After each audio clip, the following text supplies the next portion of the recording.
Before the maps were drawn, before the borders were bled into the soil, this land was Ariana, the land of the noble. My father used to trace maps in the air, reminding me that we are more than just a headline. We are a tapestry of empires.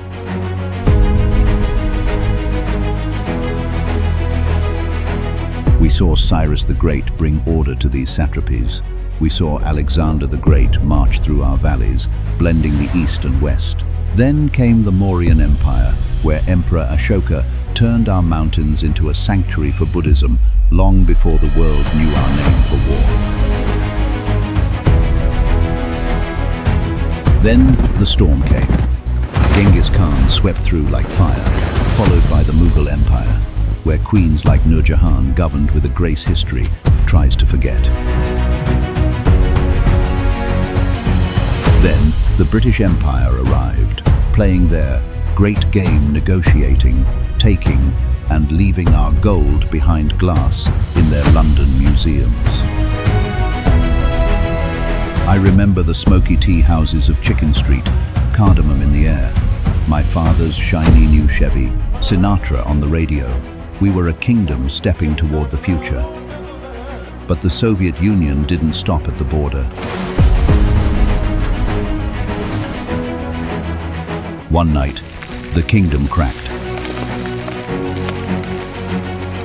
The US invasion of our politics began with money and weapons. They called us freedom fighters in Washington, but it was never about our freedom.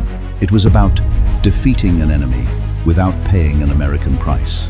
Afghanistan wasn't a nation anymore. It was a wound. I walked out of a kingdom and into the neon-lit nights of New York City.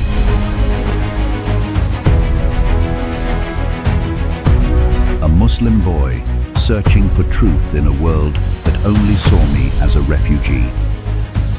I saw the rise and fall of my own empires in the nightlife of Studio 54. But the pattern lives in the people who remember.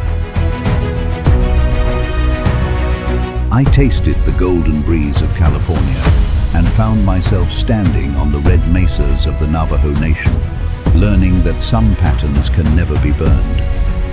Empires take, they erase, they rewrite, but geography never lies. I walked the carpet bazaars of Istanbul and reached the final step of the Great Wall. In the Tibetan mountains, I learned the prostration of the Buddha. In Brooklyn, I found the strength of my mother's roots in the Jewish Brotherhood. My soul was being tested through fire. I survived it all, kidnapped, nearly assassinated, imprisoned and bankrupted. I have been a millionaire and a beggar, but each time I was rebuilt, it wasn't by power, but by mercy. I traveled the four corners of the earth to find myself, only to discover that faith, suffering, and love are all one path. I am the boy who survived, and I am here to tell you, the night feels endless, but the sun always rises.